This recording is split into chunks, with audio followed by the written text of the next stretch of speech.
Saankhya Yoga. Bhagavad Gita. Chapter 2. Saankhya Yoga, Yoga of Knowledge. Sri Bhagavan Ashotyananvashotastvam prajnavadamscha bhashase gadasuna gadasumscha nanushochanti pandidaha. 2:11. Sri Bhagavan said, "You grieve for those who are not to be grieved for, and yet you speak words of wisdom. The learned do not grieve for the departed and those who have not departed." There are 4 propositions in this verse. 1. Arjuna is grieving. 2. He is grieving for those not to be grieved for. 3. He speaks the words of the wise though he is not so, and 4. The wise do not grieve for the living or for the dead. Let us have a closer look at these statements. 1. The cause for Arjuna's suffering and distress is because when he looked at his relatives, friends and teachers lined up on the opposite side, the feeling of me and mine became very strong in him, the central point being the sense of I. A man is grieved when he categorizes some objects or persons as his own and some others as not his own. This sense of mine and not mine, attachment for things considered as one's own and indifference for things considered as not one's own, is called ego, which is the source of all grief, worry, fear and confusion. Rediscovering oneself to be really higher than one's ego is the end of all sorrows arising out of false identification or relationship. So Krishna went to the bottom of this grief, sorrow, misery and suffering and explained that a wise man does not have the sense of I, me and mine. Such a man is not bound by any tie or attachment of any kind. 2. Here the phrase "those not to be grieved for" refers to Bhishma and Drona. Why they are not to be grieved for? It is because they are beyond the sense of attachment and the feeling of I, my and mine. That is the reason why they are on the side of the Kaurava army despite the Pandavas being equally dear to them. They are aware of the difference between the real and the unreal, the soul and the body respectively. They are wise because they have realized the eternal reality behind the phenomenal changes and therefore do not grieve at the decay and death of the finite and the mortal in the form of the physical bodies. When we go to the seashore we do not grieve over each wave that rises and dissolves, for we know that they are unreal and the real thing is the water in the waves. Waves are like the physical bodies which appear and disappear, while the indweller of the body, the self or soul, is like the water. Those who have realized this eternal truth have no sorrow for the change they perceive in the world of happenings.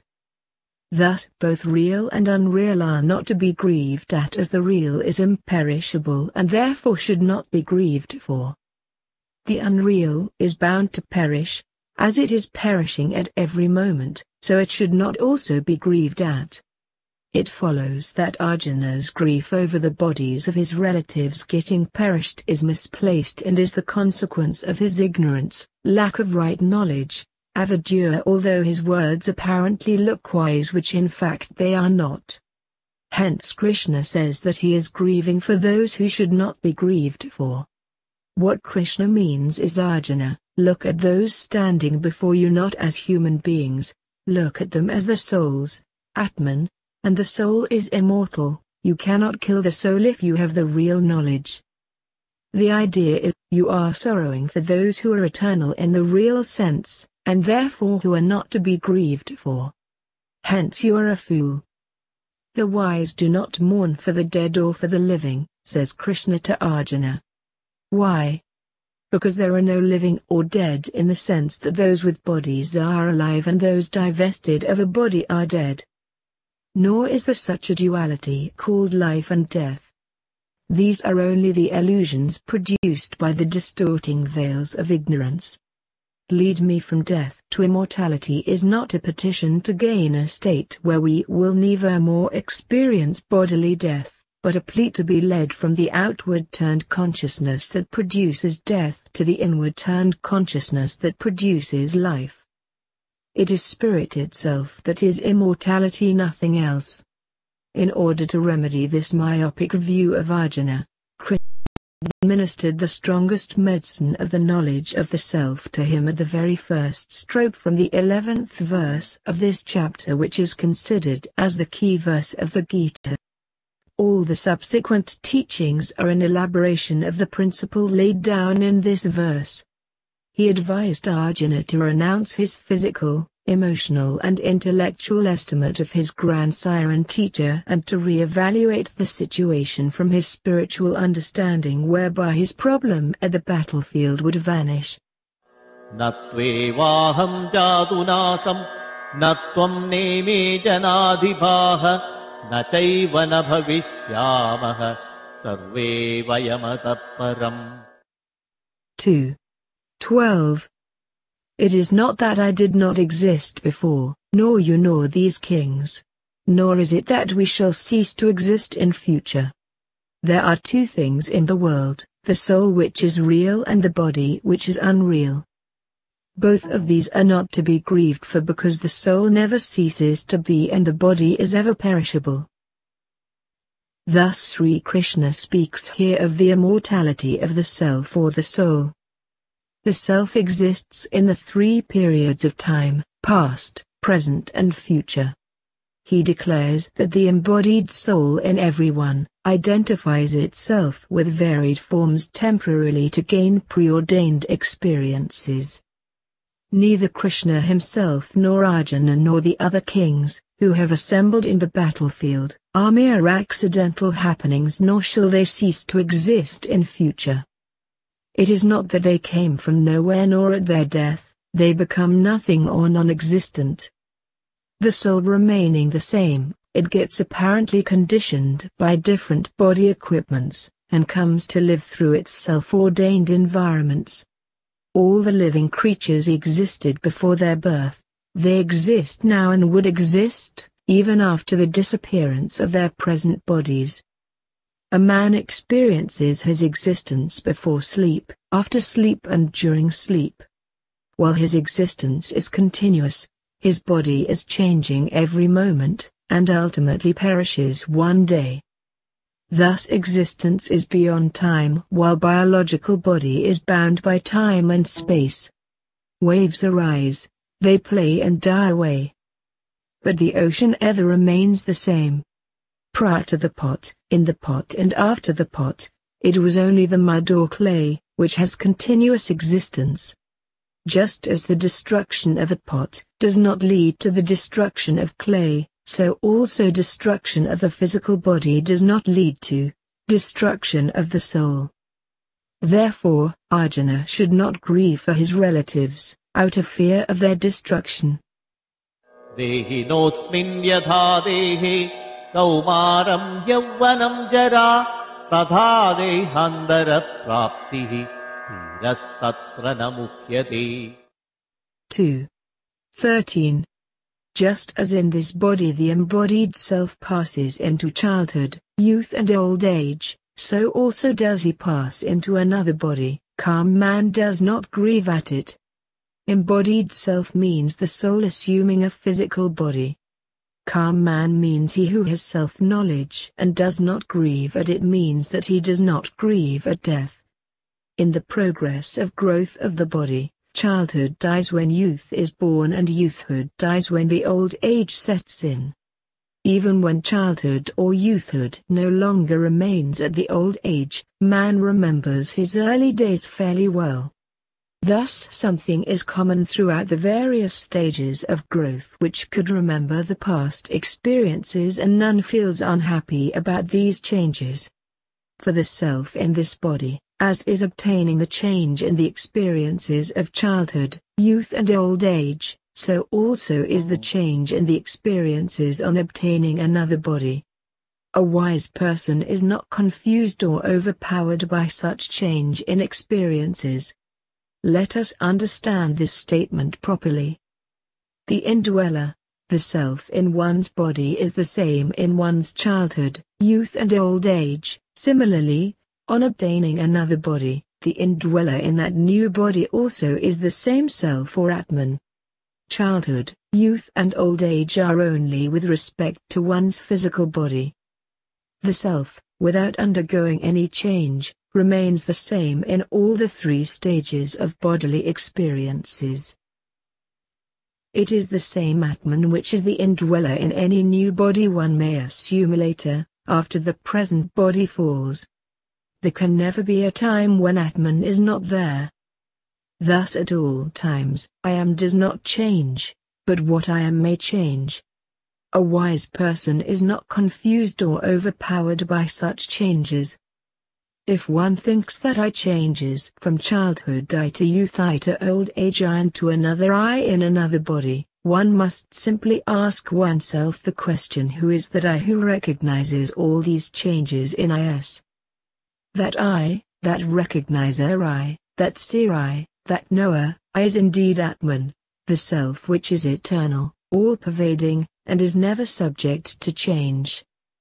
The self does not die at the cessation of the childhood stage, nor is it born again at the commencement of the youth stage, and so also with the next stage of the old age. As the self passes unchanged from one stage of the physical body into another stage, so it passes unchanged from one body into another. As one does not grieve for the body when it passes through childhood, youth and old age, similarly one should not worry or get himself deluded over when the soul passes over to another body at physical death. Thus birth and death are spoken of with regard to the physical body and not the soul. At the moment of death, there is no extinction of the individual. The embodied ego of the dead body, the subtle and causal bodies, leaves its previous structure, and according to vasanas or mental impressions gained during its embodiment, it gets itself identified with another physical body where it can express itself completely and seek its perfect fulfillment. Now Arjuna may say, well Krishna, all this talk about Atman is interesting. It is nice to know that all of us are in fact eternal, and Atman is Anandasvarupa, Atma is all happiness. I have not experienced that Atma yet. Our scriptures say so, you say so, I accept all that to be true. But that does not help me much just now. The ups and downs of daily life do create pain and sorrow. This is common experience. Whether it is justified or not, it is still a fact that I am suffering from sorrow and distress at this time. Please tell me how I must handle this situation. Anticipating such a request from Arjuna, Bhagavan says, Matra sparshastu kaunteya Sitoshna sukha dukkhada Agamapayino nitya Tamsti dikshasva bharata. 2:14. The contact of the senses with objects, O son of Kunti, which cause heat and cold, pleasure and pain, have a beginning and an end. They are impermanent. Endure them bravely, O descendant of Bharata, Arjuna. Objects are perceived not by the sense organs, viz. Skin, ear, eye, nose and tongue, but through them. The sense organs are the channels through which the perceiving ego gathers the knowledge of the objects such as touch, sound, form, smell and taste. If this process of perceiver contacting the objects through sense organs does not take place, the objects as such cannot bring any response or reaction in any individual. The object remaining the same, it can give different experiences to the same individual at different times or at the same time to different individuals. Cold is pleasant at one time and unpleasant at another. Heat is pleasant in winter and not in summer. Food is welcome to a hungry person but not to the one who just finished his lunch. So the sense contacts that give rise to feelings of heat and cold, pleasure and pain, favorable and unfavorable experiences come and go. They are therefore impermanent in nature, giving pleasure at one moment and pain at another. One should bear all the pairs of opposites patiently and thus develop a balanced state of mind. Do not give yourself to joy or grief on their account. Joys and sorrows are all responses of the mind to the conducive and non-conducive world around us. They are but mental reactions, thoughts. Learn to be observer of these emotions rather than get identified with them. Do not react but reflect. Stand apart, be aloof in yourself, be just an uninterested witness to the tumults of the mind. This attitude gives poise and balance. The pairs of opposites like heat and cold are impermanent as distinguished from the permanent self, the indweller.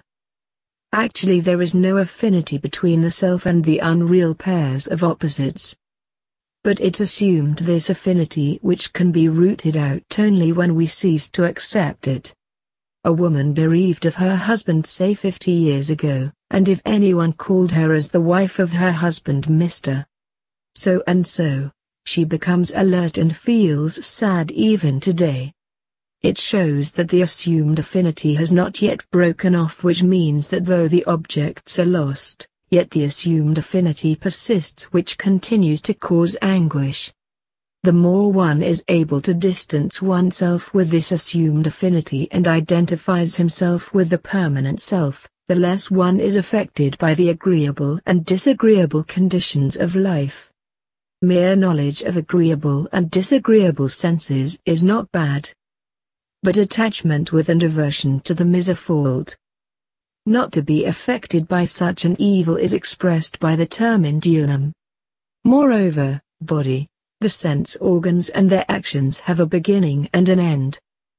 But the perceiver, the I, never changes, and therefore we should remain unaffected by such transitory and fleeting experiences, which is called endurance.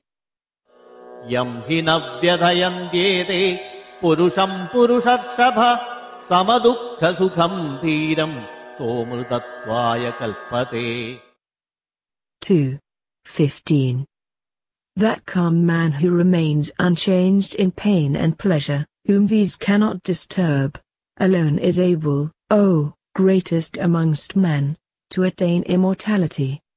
Titikshur, or the power of endurance of the pairs of opposites advocated here, does not mean a meek submission to sorrows in life, Stoic philosophy, but signifies the equipoise of mind in both pleasure and pain entertained by a wise man based on the knowledge of the soul's immortality.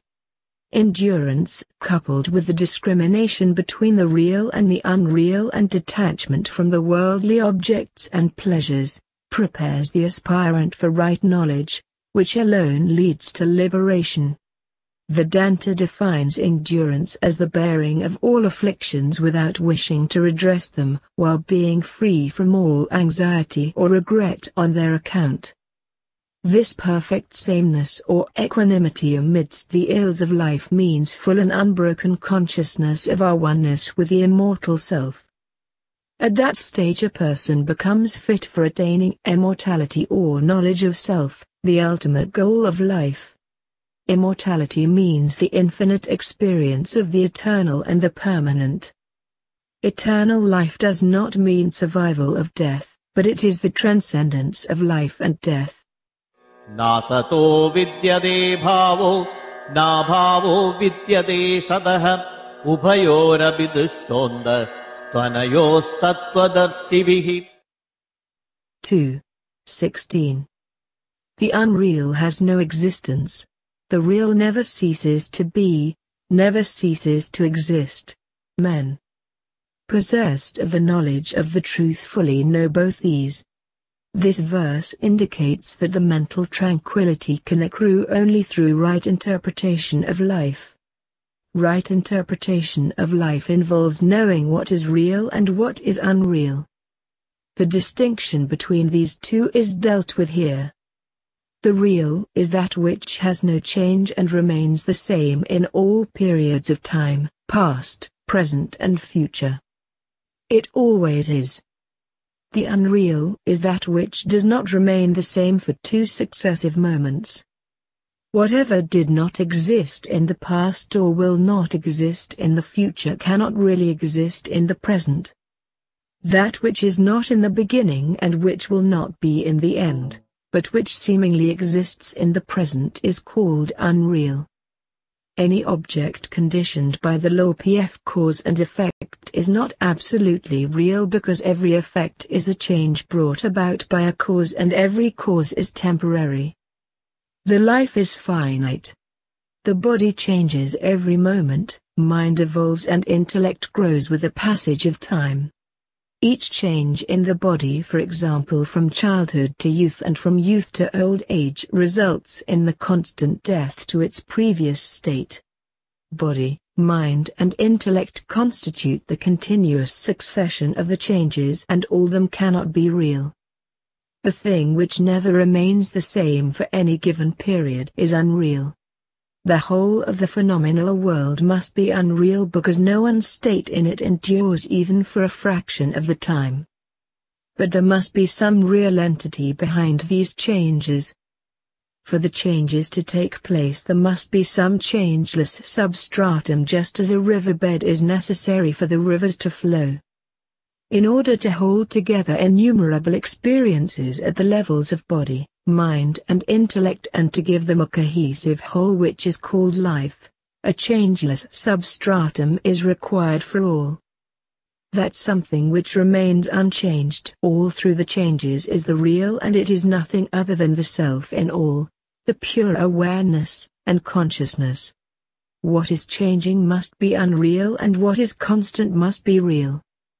When the soul is overpowered by ignorance, the unreal, which is the names and forms of the phenomenal world, veils the unchanging reality, the Atman, consciousness, which is forever manifest and which is not conditioned by causality. This self is the unchanging witness of the changes in the relative world, as in the case of the riverbed and a flowing river. This awareness by which one becomes conscious of things in one's life, because of which one is considered alive, but for which one will have no existence in the given embodiment, that spiritual entity, eternal, all-pervading, unborn, and undying, the one changeless factor is the infinite in him. And this is the Atman, consciousness, which is the real. Therefore the men of knowledge and wisdom have known the implications of these, the real and the unreal, the self and the non-self, which in combination is called the world. Embedding this exposition into the practical world, we notice that Arjuna is grieved by thinking that the warriors will die. So, the Lord explains that the real never dies and the unreal never exists, as it is continuously dying, changing. Therefore it is not wise to grieve. Avinashi tu tadvitti yena sarvamidam tatam vinasamavyayasya na kaschit kartumarhati. 2:17. Know that to be indestructible, by whom all this is pervaded. None can cause the destruction of that, the imperishable. That is Brahman, or the unchangeable consciousness. It is the self of all. It is the real that envelops everything that exists. It is the very substance of all the world of perceptions, the world of names and forms, which we experience. Brahman is the witness and the innermost essence of the changeable world. Different mud pots have different names and shapes depending upon the things they contain or the purposes for which they are made use of. Yet all of them are permeated with the same stuff, that is, mud, without which no pot can exist. All the pots come from mud, exist in mud, and when they are destroyed all their forms and names merge back in mud. So the mud is the reality holding all pots together. So too, the world of finite objects and changes is enveloped by the real, the changeless Brahman. Sri Krishna says that there is no possibility of this real ever getting destroyed at all.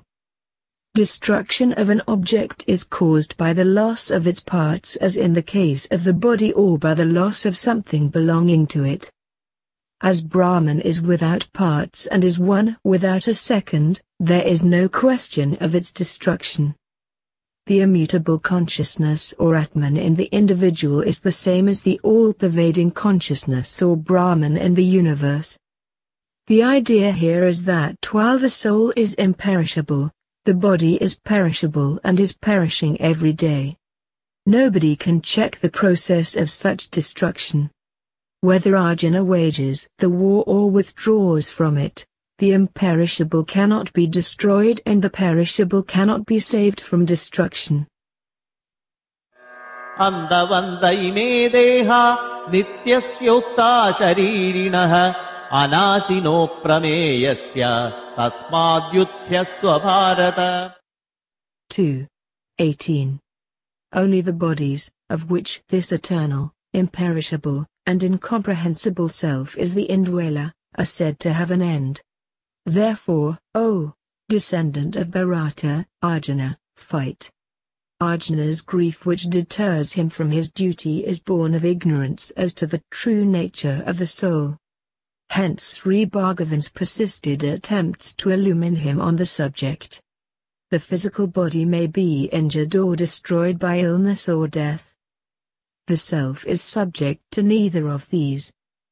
The self is said to be incomprehensible because it is not comprehended by the senses, by the mind, or by any other instrument of knowledge. The self is fatacida, determined by itself.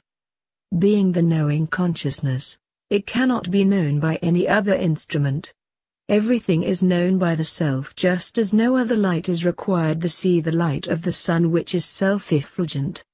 Here the earlier advice about the permanent and non-permanent is repeated with an added call to Arjuna to fight. Krishna is not really commanding Arjuna to fight as it is commonly understood. Arjuna, following his dharma, had come to the battlefield to fight. He refused to fight on account of his erroneous perception of the true nature of the soul and the body. The efforts of the Lord are towards removing this unawareness and leave him to do what he, Arjuna, considers to be right. This is really not a command to fight but a call to Arjuna and through him to all of us to discard the defeatist mentality and face wholeheartedly and sincerely all the situations in every field of activity at any given moment of existence in life. Yayenam vetti handaram yaschainam manyate hatam ubhau tau na vijanido nayam handina hanyate. 2:19. He who looks on the self to be the slayer and he who looks on the self as the slain, neither of them apprehends correctly. The self neither slays nor is slain. The self is a non-doer and as it is immutable, it is neither the agent nor the object of the act of slaying. He who thinks I slay or I am slain really does not comprehend the true nature of the self. The self is indestructible. It exists in all periods of time, past, present and future. It is the existence itself, that is, Sat. The physical body undergoes inevitable changes every moment but the self is not affected in the least by such changes. When the body is destroyed, the self is not. Both of them who think that they have been slain when their bodies have been slain and those who feel that they are the slayers of the bodies of others do not know the real nature of the self. The agent of slaying is the ego, aham, and the object of slaying is the body. Therefore the self which is different both from the ego and the body is neither the slayer nor the slain. But by identifying with the body it assumes itself as the doer of actions performed by the body. If the man does not identify himself with the body he is not at all doer of any activity. One who holds the soul as slain is also ignorant because the soul remains unaffected and unchanged. Only that which is perishable and changeable can be slain. How could the imperishable and unchangeable be slain? Na jayate mriyate va kadachit नायम् भूत्वा भविदा न भूयः अजो नित्यः शाश्वतोऽयम् पुराणो न हन्यते हन्यमाने शरीरे. 2:20. He is never born nor does he ever die. After having been, he again does not cease to be. Unborn, eternal, changeless and ancient. He is not killed when the body is killed. This verse describes the absence of the 6 kinds of modification inherent in every living thing, viz., birth, subsistence, growth, transformation, decay and death. The self is altogether changeless. These changes are the source of all sorrows and miseries in every mortal's life. All these are denied to the self to prove its changelessness. Birth and death are for the physical bodies only, and they cannot touch the immortal self, just as the waves are born and die in the ocean, but the ocean itself is not born with the waves, nor does it die when the waves disappear. Arjuna was grieved about the death of his kinsman in the war. So the Lord explains that the soul is not killed when the body is slain, and hence he should not grieve. Veda vinasinam nityam yayenamajamavyayam katham sa purusha partha kam thatayadi hantikam. 2:21. Whosoever knows him to be indestructible, eternal, unborn and immutable, how can that man slay, O Arjuna, or cause another to slay? An enlightened person who knows the changelessness and the indestructibility of the self cannot perform the function of slaying or cause another to slay. When we know the self to be invulnerable, how can anyone slay it? The words "how can he slay" refer to Arjuna, and "cause another to slay" refer to Krishna's own role. Summarizing what has been said so far, Krishna emphasizes that those who know the nature of the self shall have no dejection or sorrow in the face of the realities of life. Therefore, one while discharging duty should not grieve while slaying anyone or causing anyone to be slain, but should discharge one's duty in accordance with the ordinance of scriptures. Vasamsi jirnani yatha vihaya navani grannadi naroparani tadha sharirani vihaya jirnani anyani samyadi navani dehi. 2:22. Just as a man casts off his worn-out clothes and puts on new ones, so also the embodied self casts off its worn-out bodies and enters that are new. Here D means the jiva, the individual person, who is made up of the perceptible gross physical body, the imperceptible subtle and causal bodies, together with the Atman. The verse says, just as an individual person gives up worn-out or old clothing and takes up new ones, similarly, the same jiva, on giving up the worn-out or old gross physical body, naturally takes up an appropriate new gross physical body. By giving up the old clothes and putting on new ones, the person does not change. Similarly, by giving up the old body and assuming a new one, the Atman in the jiva, the individual person, does not change. The worn-out condition of the body does not refer to its biological condition but to the capacity of the body, mind and intellect equipments to earn the required experiences from the available environment for facilitating their evolutionary journey. This evolution and change is for the physical bodies and not for the self. The verse also tells something more about every individual person. By virtue of one's own karma, the jiva already becomes ready to assume a new body, prior to casting out the old worn-out body which has served its purpose. In other words, the mental makeup of a person does not die along with the death of the gross body. The mental makeup of the person, along with its karma-born tendencies and dispositions, is called the subtle body, which is the core of every jiva, and it survives the death of the physical frame. In its next step of evolution, the jiva assumes a new physical frame more suited to the fulfillment of its natural tendencies and dispositions. In all these changes, the self or soul or the Atman remains unchanged. In reality, the soul being immobile and non-active does not migrate from one body to another. It is ever fixed and steady and does not undergo any change whatsoever. But just as when a pot is carried from one place to another, the space within the pot also appears be carried, even so when the subtle body leaves a gross body and enters another, it appears that the soul also has moved from one body to another. Therefore, the acts of leaving one body and entering into another are attributed to the soul in order to explain the phenomenon of death to the lay people. The word D is indicative of the soul identifying itself with gross body. It appears to be leaving and entering into another. In this sense it is said that the soul leaves a worn-out body and enters into a new one. Now a question arises why this cycle of birth and death has been going on from times immemorial. While this question can be answered from the jnana, bhakti and karma points of view, the basic factor behind this never-ending cycle is that God has granted the choice to the living beings, to make proper use of their lives and to rediscover ultimately their own transcendental nature. Through innumerable births in the relative world they gain experience, through experience knowledge, and through knowledge attain freedom or liberation or moksha from this cycle.